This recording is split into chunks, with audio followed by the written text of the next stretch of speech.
Une cérémonie officielle pour marquer le retour des sentinelles.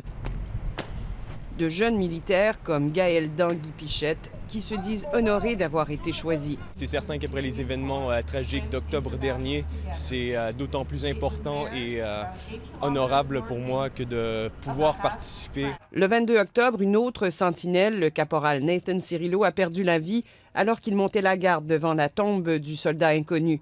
Il a été abattu par Michael Ze'ev Bibeau, qui a été tué après être entré au Parlement.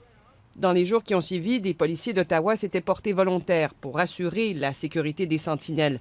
Le mandat vient maintenant de leur être officiellement confié par le gouvernement fédéral. On a perdu un jeune homme brillant et c'est la raison pour laquelle notre gouvernement a décidé d'avoir une protection des policiers. Le programme national des sentinelles va être au moins jusqu'en 2020.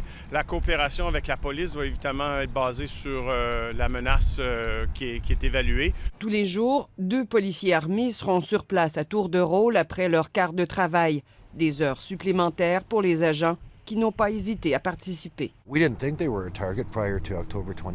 Avant le 22 octobre, dit-il, personne ne croyait que les sentinelles pouvaient être des cibles. Ils sont debout sous la pluie et le froid. Ils ne sont pas armés. Tous mes collègues sont prêts à venir les protéger. Une présence rassurante pour les parents des sentinelles. C'est sûr qu'il y a toujours un peu de crainte, là, mais je pense que la sécurité s'est beaucoup améliorée. Une sécurité qui, comme la présence de sentinelles, sera assurée de 9h à 17h pour les 7 prochains mois. Un programme qui se terminera le 10 novembre, la veille du Jour du souvenir. Ici Nathalie Tremblay, Radio-Canada, Ottawa.